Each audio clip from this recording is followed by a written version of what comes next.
I don't even know how to start this. I've been literally crying every time I reset this camera. I've cried. Had to do my makeup again. So many feelings going through my body, my mind right now. But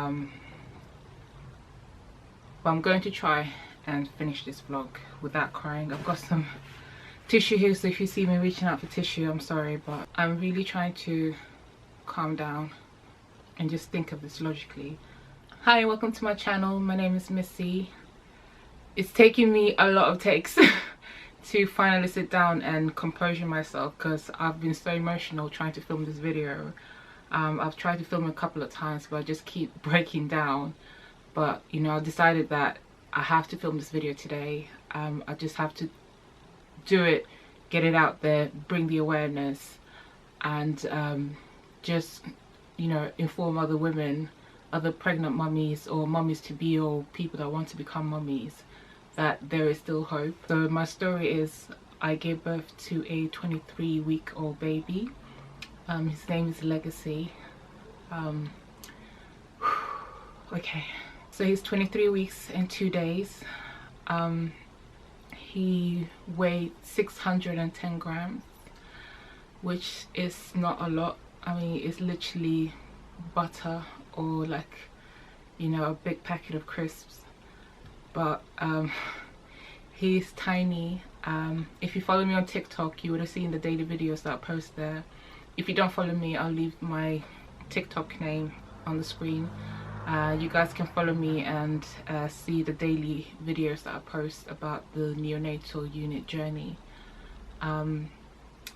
But I decided to make this video to bring awareness, and also just to kind of document my journey, and hopefully to have a testimony like a lot of moms out there that's been reaching out on TikTok and on social media, just giving me strength, giving me praise, you know, giving me support. And if you guys are watching this video, thank you so much. I'm reading every single comment. I'm trying to respond to every comment on TikTok. Thank you so much for your support. It really does help. It helps me immensely. You guys don't even understand. It could be scary being a new mom, but giving birth at 23 weeks, it was emotional. It was emotional and it was scary. Everything I could just think about was, I'm just hoping my baby's okay. You know, I wish I could just trade places with him. Oh god, here comes the tears again. I said I wasn't gonna cry, but I have to put my cup of tea down. I made a cup of tea just to, I don't know why I made a cup of tea. I just made it. Okay, sorry. By the end of this, my makeup's gonna be ruined, so I tried to look normal. This is the first time I put makeup on since giving birth.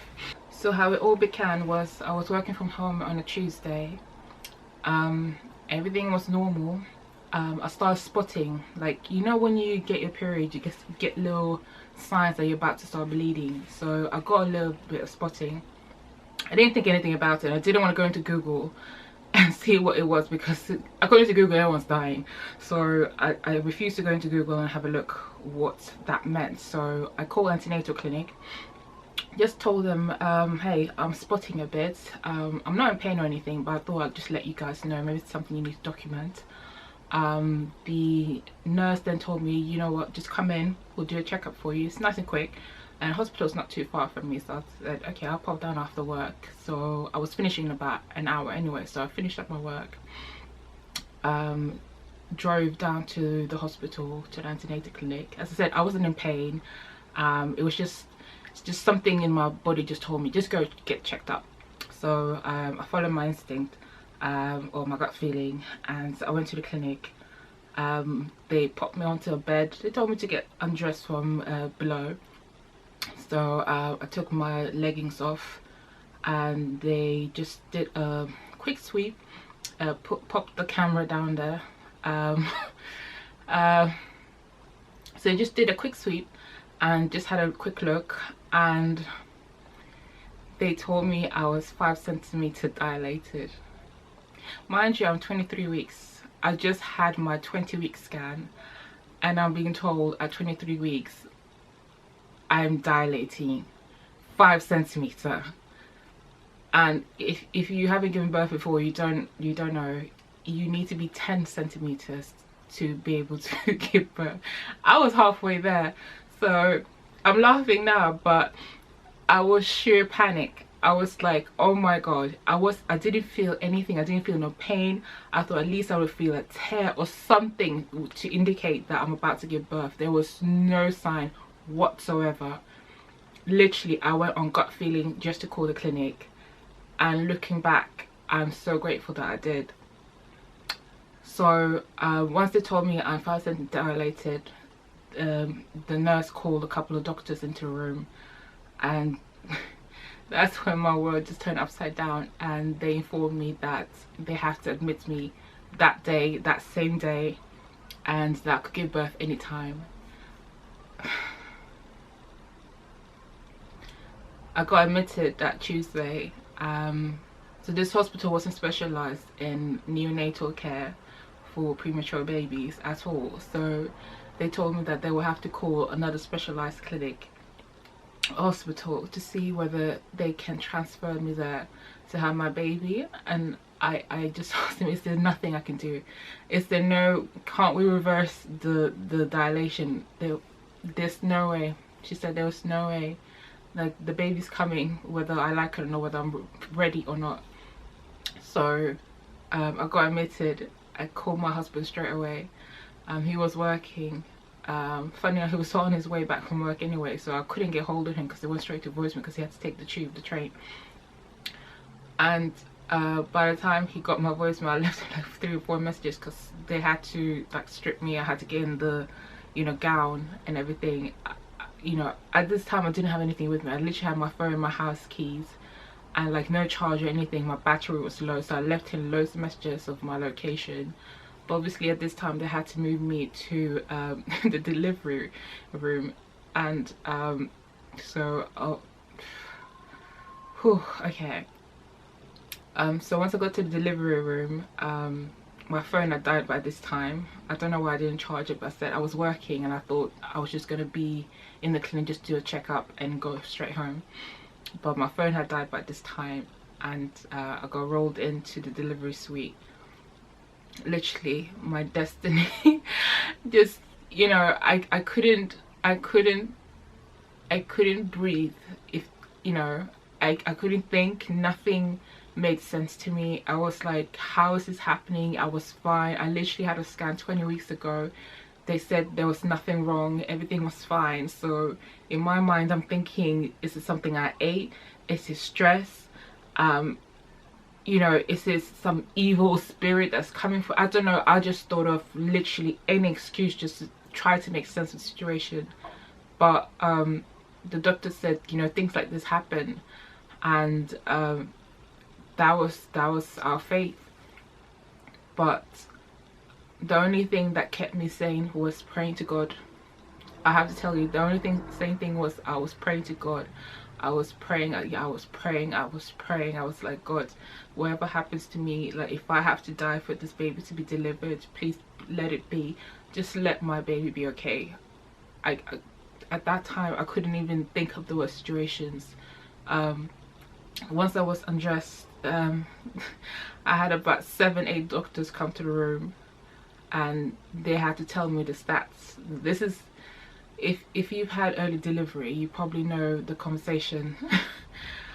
It's not a good one.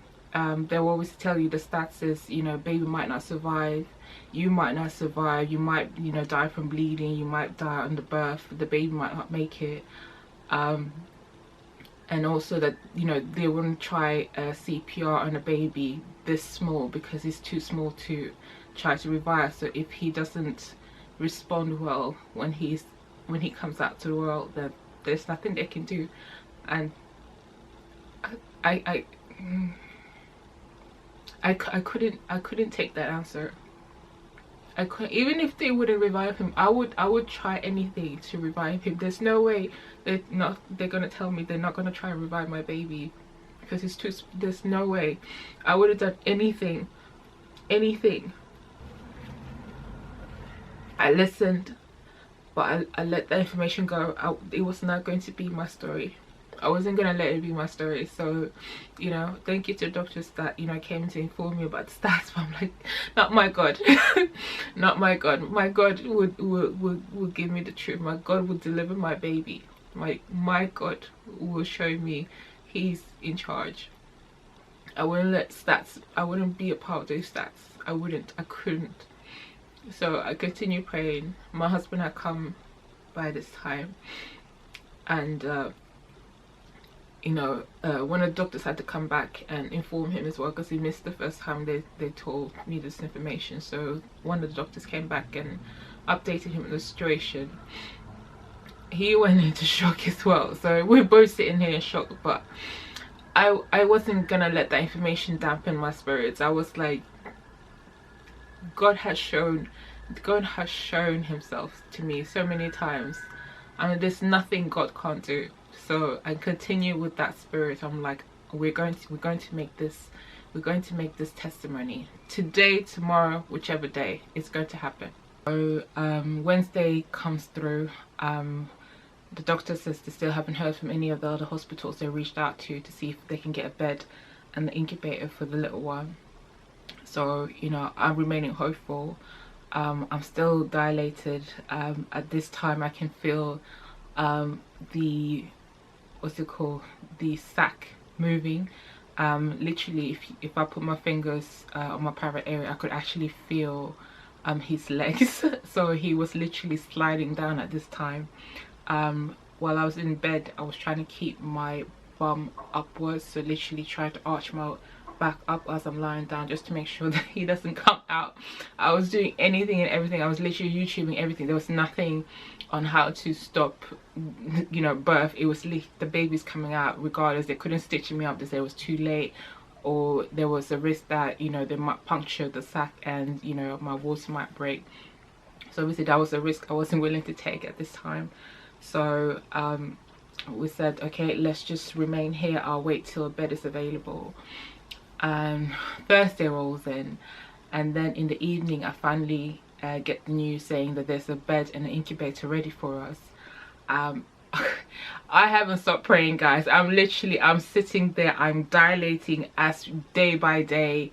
It's getting bigger. I'm now 7 centimeters dilated. They didn't want to move me, but because of this, the hospital wasn't specialized in dealing with premature babies, they said they had to move me. So finally on Thursday we get calls saying there's an incubator and a bed ready for me at another hospital. So we got the ambulance ready. I had blue lights, sirens the whole way to the next hospital, because literally I could have given birth in the ambulance for all they knew. So we got to the next hospital. I had to obviously go by myself. My husband had to drive behind the ambulance. He managed to catch up at the end. I'm now being rolled in. They put me in a chair, guys.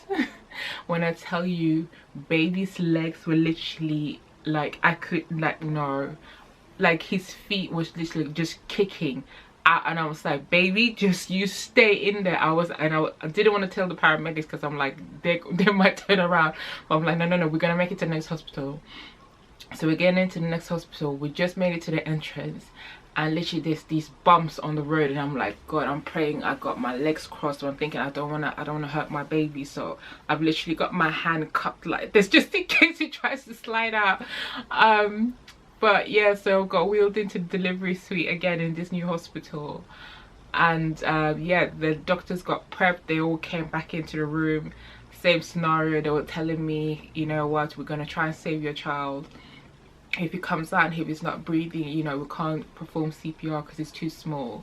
So I just have to accept whatever fate comes with that.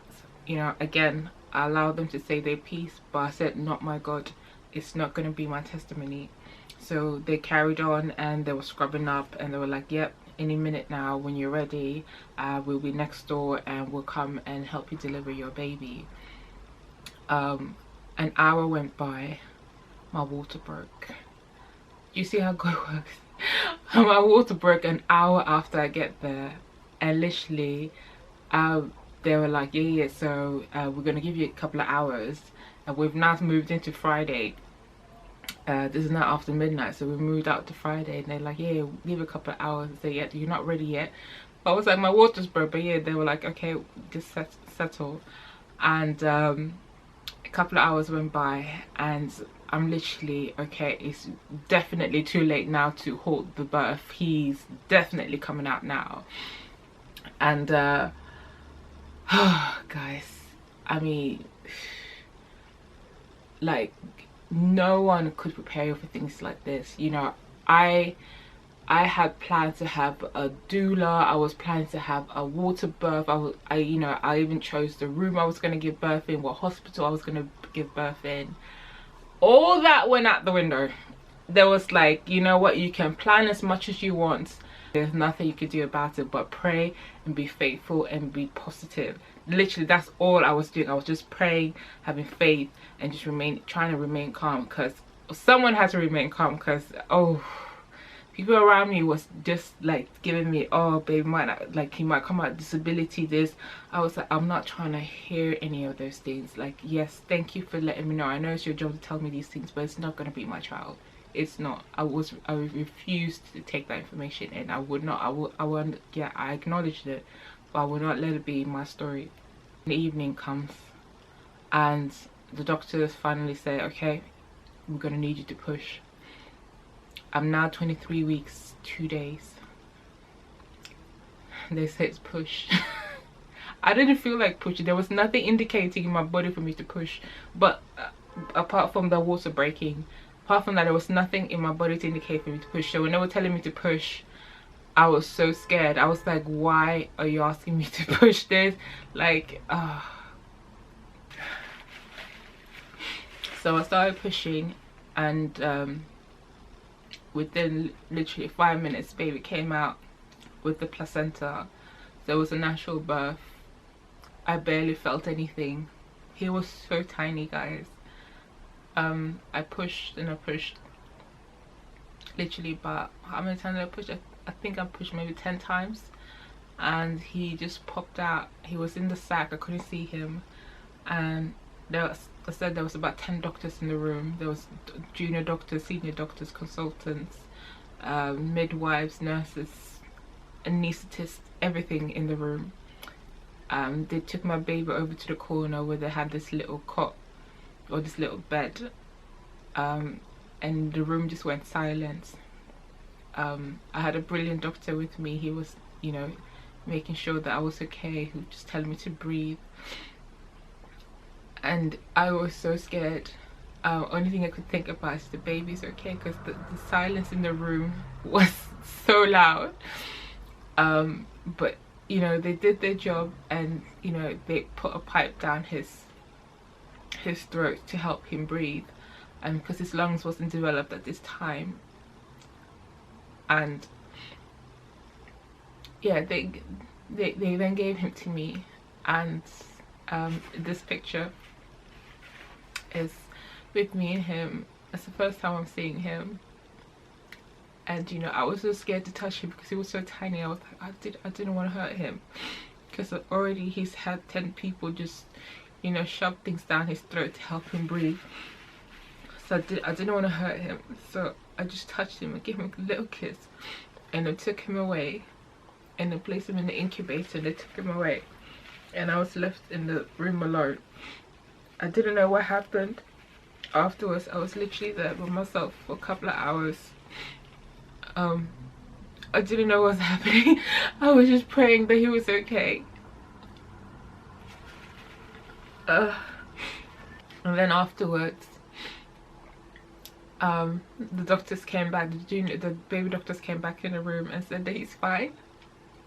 I was like, I know, God told me he's gonna be fine, so I knew he was gonna be fine. So I had to rest a bit, and then they wheeled me in to the neonatal unit to see him.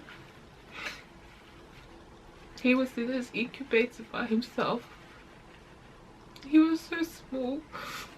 He was literally, he had all these wires on him. He was so tiny. I felt so hopeless. I didn't know what to do. I didn't know how to help him. The only thing I could do is just sing to him, just be by his side, and just tell him Mommy's here. I'm sorry. I'm sorry this happened to you. Every day I spent a couple of hours by his incubator just singing to him. I was scared to touch him. He was so small. His skin was so sensitive, so I didn't want to touch him. I couldn't do is just sing. That's what I did. I sang to him every day and just let him know that Mommy's there. You should let him hear my voice. But God got me through all of it. He's okay. He's a fighter. He's a fighter. Every day he's fighting. Every day he's fighting. That's why I made this video. I was like, other mom needs to know that you can do this. You can do this. People have been so supportive. I said I didn't plan for early pregnancy, but it happened. But just let you know that you can do it too. You can be strong. And I will keep you guys updated on how he does. Thank you for watching this video. If you've got any questions, please leave them in the comments below and I'll get back to you. Thank you for watching. Thank you for hearing my story. You'll be fine. We will be fine. We can do this. We can do this. Okay, I'll catch you in the next video, okay? Thank you guys for watching. Okay, I'm gonna finish my tea. Thank you for your prayers. Thank you for everything. There's still hope.